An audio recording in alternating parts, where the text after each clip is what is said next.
Join our community by subscribing. Every click helps us share more stories like this one.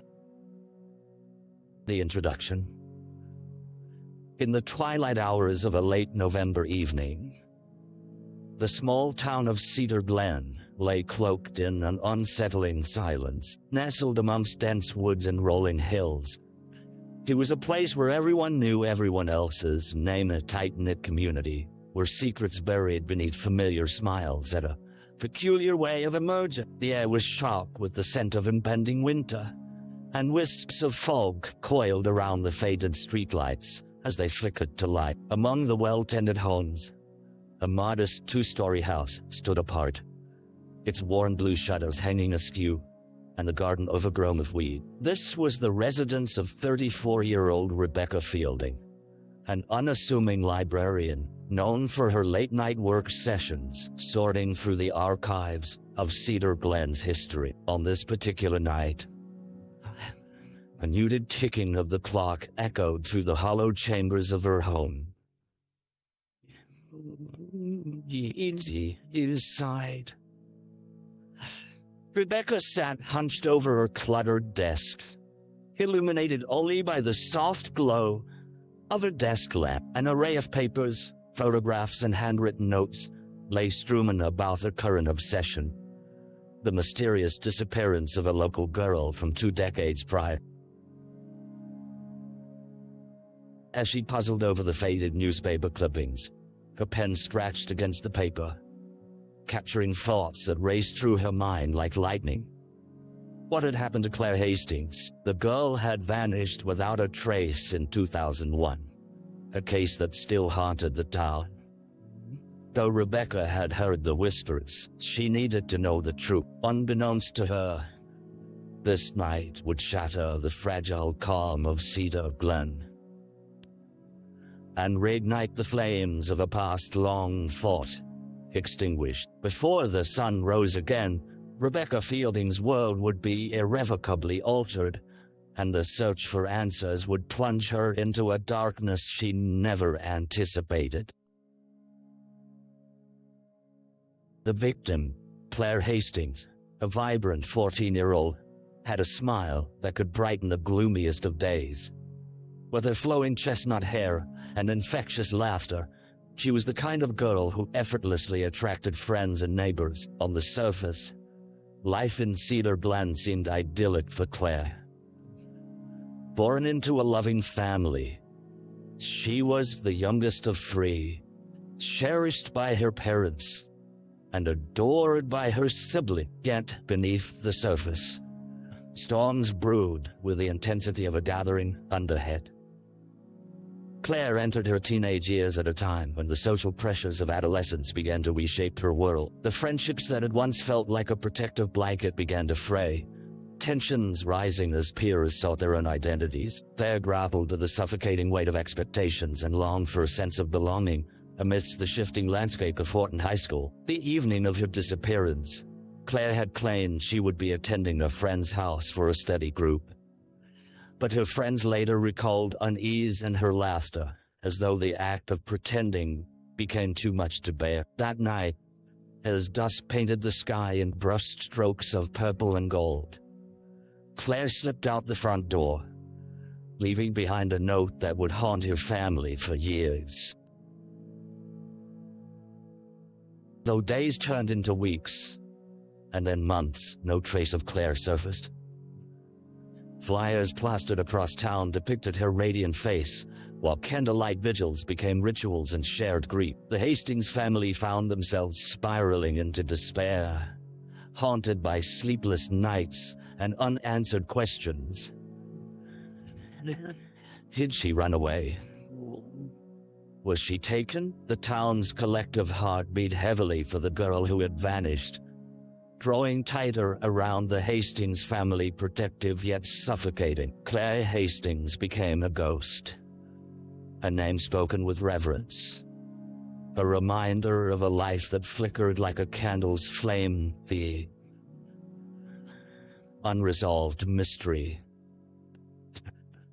of her fate looming as a dark cloud over Cedar Glen. ready to unleash its storm once more. The crime scene. It was a biting cold morning in mid-December when State Trooper Mark Jennings received the call that would lead him into the heart of Cedar Glen's dark legacy. A local hunter, out searching for deer in the woods near Cedar Creek, had stumbled upon an area that felt eerily out of place. Instead of the usual sounds of rustling leaves and chirping birds, silence hung like a shroud. And in that silence, he had found something, a pale, weathered backpack, half buried in the underbrush. Trooper Jennings maneuvered his cruiser along the muddy path. Faint crunch of frost under his tires, echoing the apprehension growing inside him. He parked and stepped out into the brisk air, the frosty branches glistening like sorrowful sentinels. This was not Jennings' first crime scene, but the weight of Cedar Glen's past hung heavy over him. The Hastings case had become a ghost story whispered among residents, a specter haunting the town's collective consciousness. As he approached the area described by the hunter, the sight of the backpack sent a chill racing down Jennings' spine. It was decorated with vibrant patches and sentimental trinkets, a child's artifact retrieved from the ether of memory. With careful movements, he knelt to inspect the bag, noting a name scribbled on the inside flap: Claire Hastings. Trooper Jennings felt the pull of the inevitable, a history once thought buried beginning to resurface. He carefully unzipped the bag, gingerly retrieving its contents.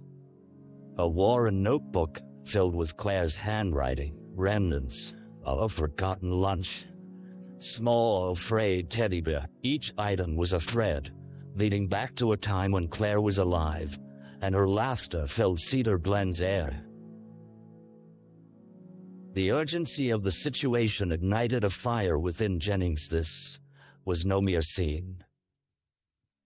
It was a portal to the truth. The crisis unfolding in the woods fleshed out years of smothered grief for the Hastings family and readiness for answers. Unsure of where the trail would lead, he stood up, resolve hardening in his chest. This time, Cedar Glen would face its ghosts head-on. The search for Claire Hastings may have reignited, but it would demand every ounce of integrity and determination he had left.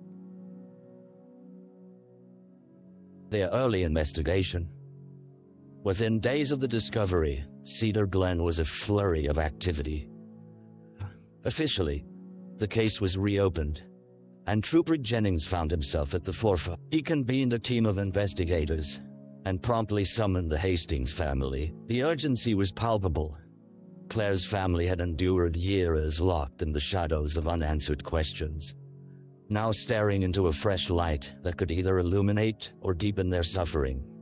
The station buzzed with a mix of hope and dread. As Jennings reviewed the old case files, the stark contrast between then and now became glaringly evident. He traced the names mentioned in the original investigation. Friends, teachers, and townsfolk, all surveyed in a desperate but ultimately futile search for answers. Their insights had vanished like smoke, drowned by time and obscured by grief.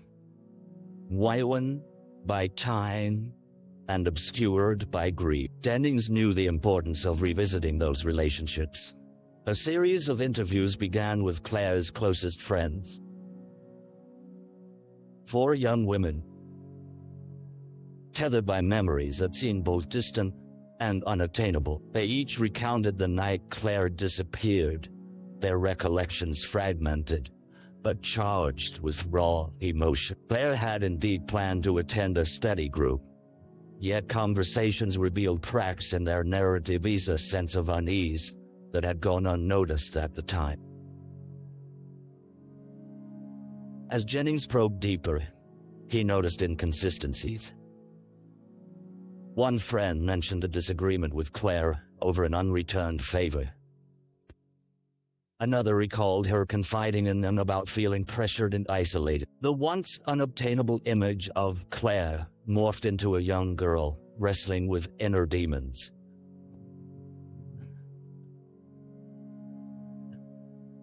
Fact intertwined with intuition, and Jennings felt a tug at the edge of his rationale. What if Claire had run away, a notion that hadn't been fully explored during the initial investigation? The thought offered new pathways to follow, new depths of motivation that could explain in her disappearance. With each interview, Jennings jotted notes furiously, piecing together a puzzle still missing crucial pieces. As night began to envelop Cedar Glen, the team gathered to debrief. The mix of trepidation and determination among. In a town where secrets thrived, Jennings recognized the most daunting task lay ahead: unearthing the truth buried beneath layers of silence, regret, and time. They were teetering on the brink of revelation, yet the shadows loomed, threatening to engulf them once more. The dead ends. Days turned into weeks as Trooper Jennings diligently sifted through leads and sightings. Frustration began to gnaw at him like a persistent ache. Every avenue he explored appeared to lead to a dead end, often accompanied by a bitter taste of inertia. The excitement from the initial discovery had morphed into a quiet desperation. The faces of the Hastings family, still raw from loss, growing ever heavier in Jennings' mind. After interviewing Claire's friends, the team turned its attention to the adults in her life: teachers, coaches, and acquaintances. Each spoke in soft tones, recounting their own memories tinged with sadness. But the more they dug, the clearer it became that something larger was amiss. Conversations frequently drifted toward the town's unease following Claire's disappearance, a palpable atmosphere of fear that had lingered for years. No one wanted to talk about the whispers of unsettled scores and veiled threats from unknown sources. As Jennings began to take note of reported sightings, he compiled a list of every person who claimed to have interacted with Claire before that fateful night. Yet, one by one, those potential witnesses crumbled beneath questioning. Each alibi was airtight, a fortress against scrutiny. An older local man whose name was thrown in the mix had a reputation for being odd. But interviews revealed nothing tangible, nothing that could ground the investigation in solid leads. The deeper they dug into the web of witness statements, the more convoluted it appeared. The town grappled beneath a blanket of frustration. While they had once cast a hopeful glance toward the returning investigation, now there lingered a residue of doubt. Those who had offered support began to withdraw, shrouded in the burden of uncertainty. Even the Hastings family, once hopeful, grew weary, haunting Jennings' dreams with their grief-drenched eyes. The breaking point came when Jennings received an anonymous tip about a lurking figure seen near Claire's last known location before her disappearance. Eager for a shred of evidence, he pursued the lead vigorously, questioning a string of nearby residents. But those leads converged into a dense thicket of rumors, reaching back to unproven associations and hearsay. Still, each whispered word felt incomplete, like listening to the echoes of shattered past. As the months passed, the shadows deepened, holding Jennings captive in a relentless cycle of potential clues and dashed hopes. Cedar Glen's history seemed to mock him, a vigilant reminder of the countless mysteries standing watch over a girl still lost to time. Each dead end tugged at his resolve, but within him flickered a stubborn ember. Determination to honor Claire Hastings' memory and confront the darkness that had shrouded Cedar Glen for far too long. A break in the case, As spring tipped toward summer, the air shifted. One late afternoon, the once warm sun now cast elongated shadows across Cedar Glen, painting the town in a warm gold. Trooper Jennings sat at his desk, weariness etching lines across his features, when a call broke the tranquil silence. It was Officer Walsh, a newcomer on the force, with a keen nose for detail. Trooper Jennings, you might want to sit down for this, Walsh began, a tremor of urgency in his voice. I met with the woman who runs the local thrift shop. She reported a recent donation that's captured my attention. The woman claimed a young man had arrived at the shop 2 weeks prior, clutching a box of items. Among them were worn clothes that seemed to belong to a teenager. Accompanying this donation was an unassuming photograph of a girl, a beauty in motion, wearing a glimmering smile that matched that of Claire Hastings. Jennings felt a pulse of adrenaline surge through hemolaurel of hope amidst the weeds of death. With the sun slipping below the horizon, Jennings made his way to the thrift store, anticipation quickening in his chest. The shop lay nestled between two buildings, its storefront adorned with faded windows and colorful eaves. Inside, he found Officer Walsh alongside the owner, a middle-aged woman named Doris, who wore thick glasses that perched on her nose as she sifted through bags of clothes. This is the photograph, Doris said, handing it up. Jennings examined the image closely, his heart racing. The strikingly familiar face matched that of the missing girl. Yet as he turned the photo over, it bore no name or date. Questions raced through his mind. Who was this young man that had dropped it off? And why had he chosen to donate the contents of his closet? Wolf retrieved the box from behind the checkout cap. Together they rifled through an eclectic mix of shoes and clothes, soon uncovering the tattered remnants of belongings belonging to it. Girl-clipped notes and personal trinkets that spoke of affection, yet came attached with an air of melancholy. Yet one object caught Jennings' eye, a battered journal, its pages frayed and air thick with the scent of memories. The journal held a mixture of entries, a chaotic jumble of thoughts, sketches, and fleeting dreams. After a few moments of reading, Jennings discovered a name scrawled in ink, echoing through the passage of time. Claire Hastings. This was no mere coincidence. Something deeper was unfolding in Cedar Glen's history. The pieces were beginning to align. A melody of whispers connecting the past to the present. Jennings stood at the crossroads of memory and truth, poised to unlock a door but had long remained shut. All he needed was to trace the origins of the young man who had contributed this haunting glimpse into Claire's vanished life. As he stepped out into the cool evening, a sense of renewed determination surged within him. The ghosts of Cedar Glen beckoned this time, armed with tangible evidence. He was ready to confront them. A suspect, with the evidence from the thrift shop sitting heavily in his mind, Trooper Jennings set out to track down the young man who had donated Claire Hastings' belongings. After gathering information from the thrift store, he learned that the individual, known only as Ethan Davis, was a local college dropout with a shaky background. Jennings' instinct told him this man could hold the key to unraveling Claire's mystery. As Jennings dug deeper, he found that Ethan was a familiar name in town. A quiet figure, he was known to keep to himself. Friends painted a portrait of a troubled Sula boy who had once shined brightly in school, but had slowly faded, swallowed by vices and isolation. His presence in Cedar Glen had become a muted echo that most townsfolk had chosen to ignore. After several days of investigation, Jennings finally located Ethan. He was living in a rundown trailer on the outskirts of town, consumed by a haze of solitude. As Jennings approached the dilapidated home, a knot of apprehension twisted in his stomach.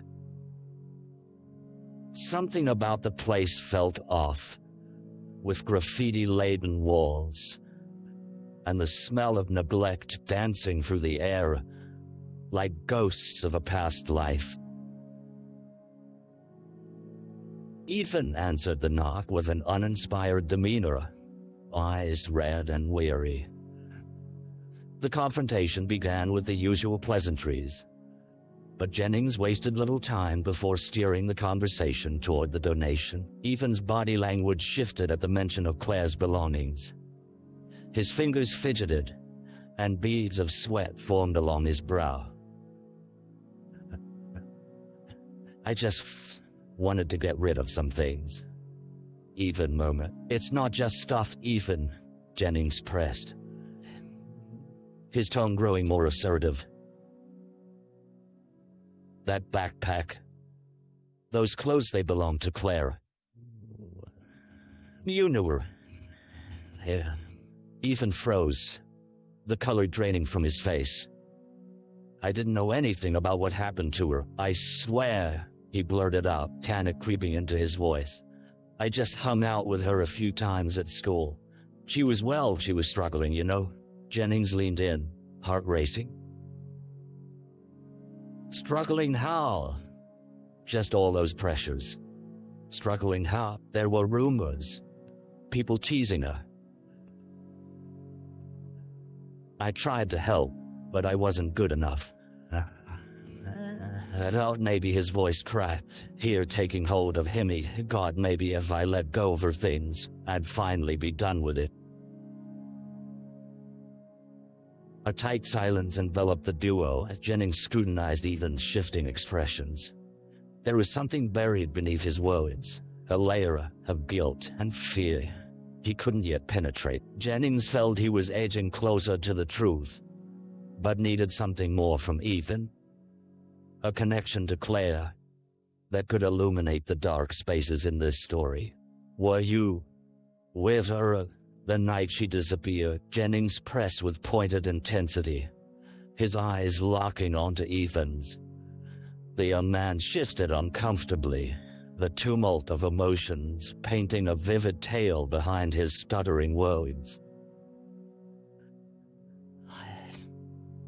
I saw Claire that night, but we were together. I didn't think she'd go. She was supposed to meet someone. I thought it was a steady group.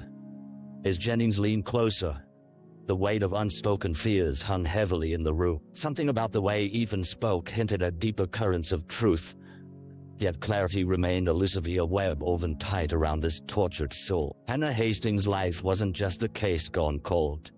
Its threads of tension intertwined with this young man.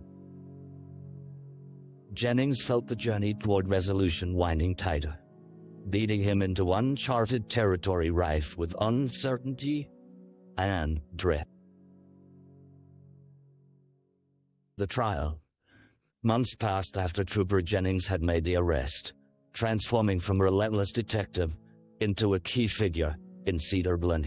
Ethan Davis found himself facing charges of kidnapping and second-degree murder in connection with Claire Hastings' disappearance, an affair that would grip the small town like an iron vice. As the trial date approached, the atmosphere was thick with anticipation, a palpable tension simmering beneath the surface of daily life. As the sun rose on the first day of the trial, a crowd gathered outside the courthouse. Some wore shirts emblazoned with Claire's face, a reminder of a vibrant girl slain too soon. For the Hastings family, this was more than just a legal battle. It was a desperate pursuit of justice, a quest for answers cloaked in raw emotion. Claire's mother, Margaret, sat stoically at the front alongside her husband, their faces marked with the evidence of unending grief.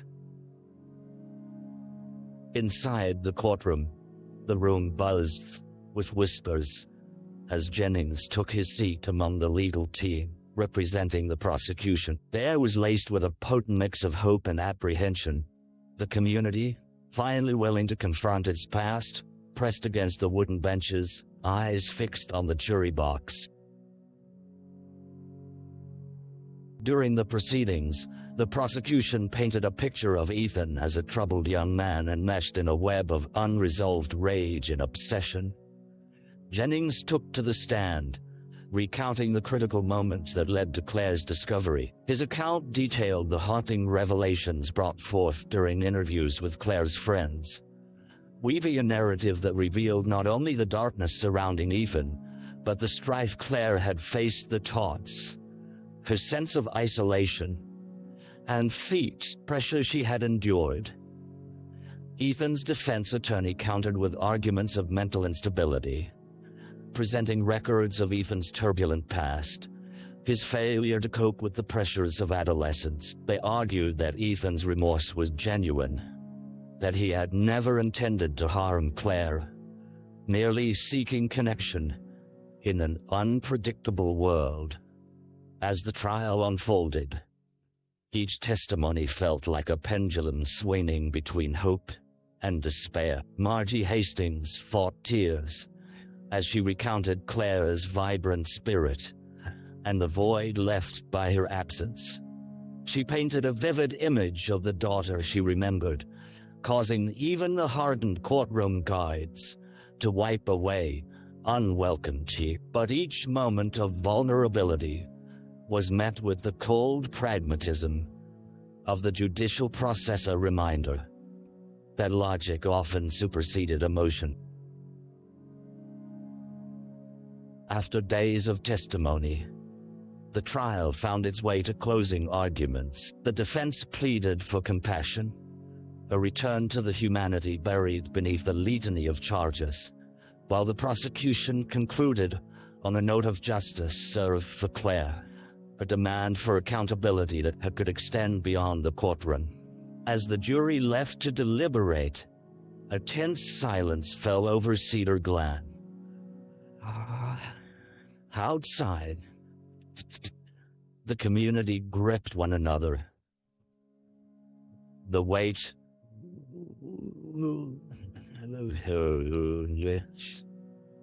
fear and hope wrapping around them like an embrace. They were bound by a shared yearning for truth, an equal desire to see Claire's name etched into time, not as a tragedy, but as a battle for justice. When the verdict was finally read, the courtroom held its breath. Guilty, the word echoed, sending tremors through the bodies in attendance.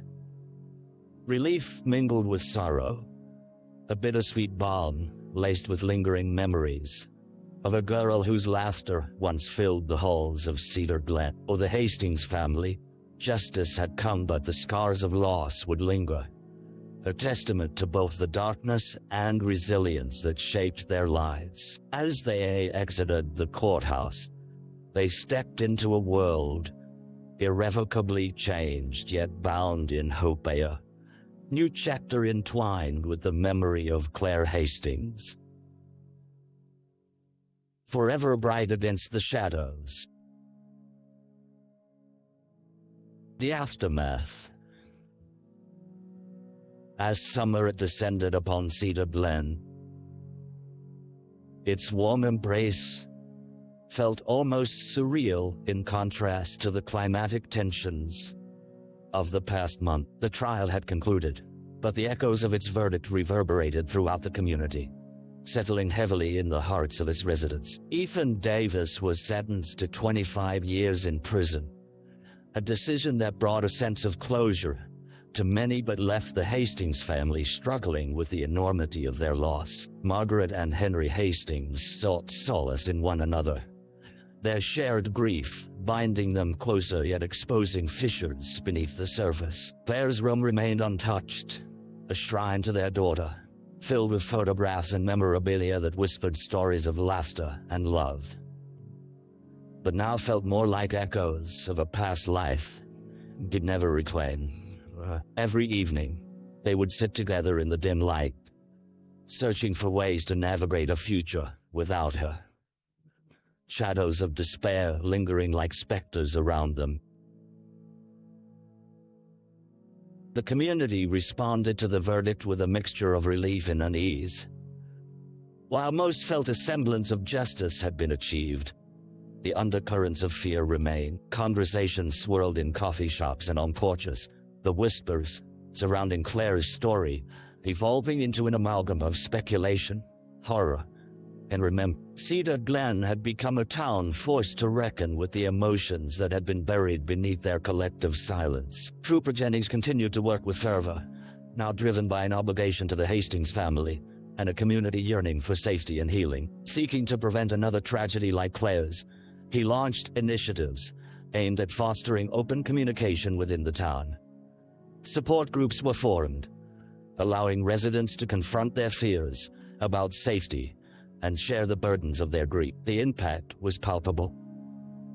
There was a cautious optimism that began to ripple through the air, an understanding that healing necessitated vulnerability and connection. Yet as time drifted toward autumn, the sharp edges of grief remained.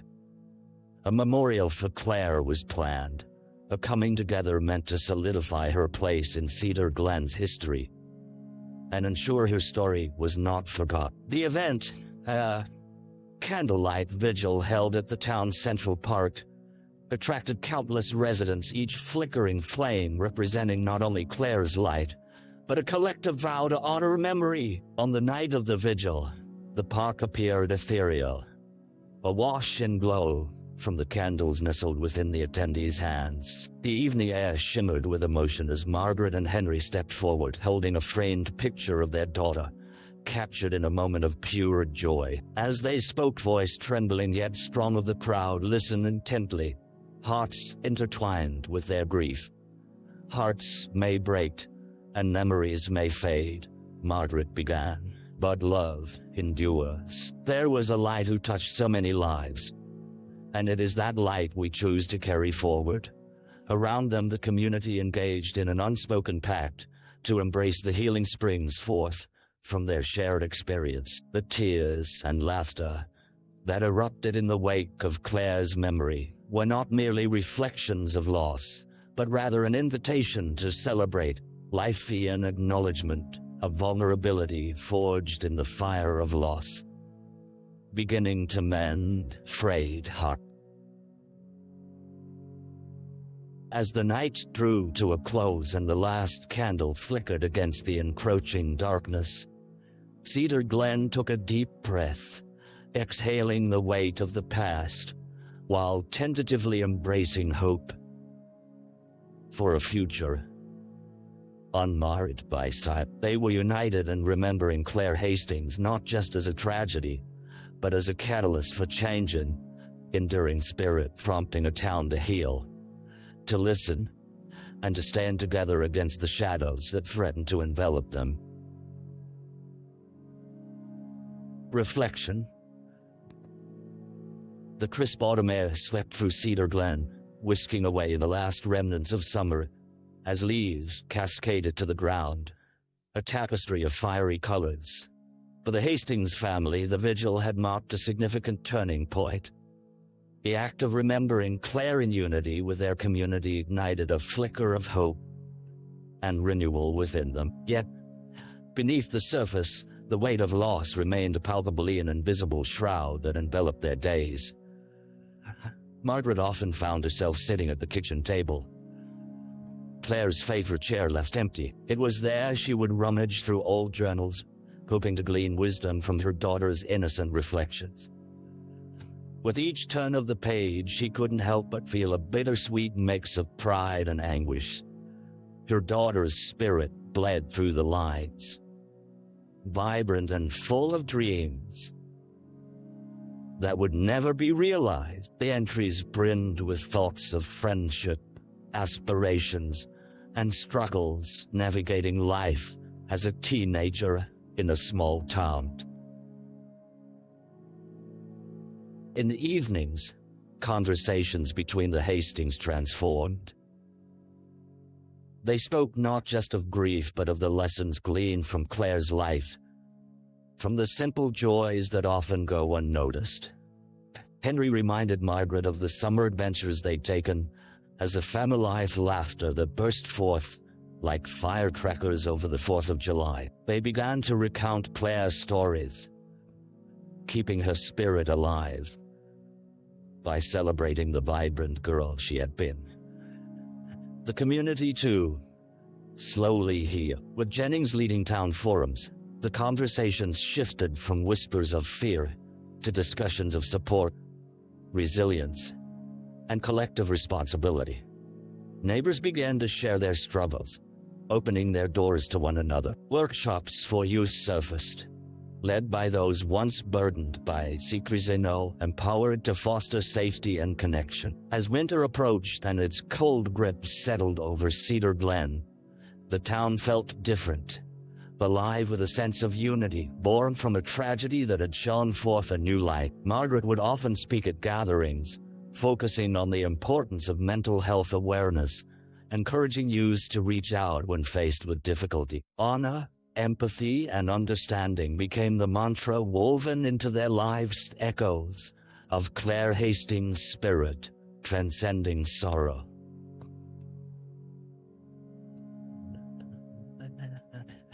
Hey,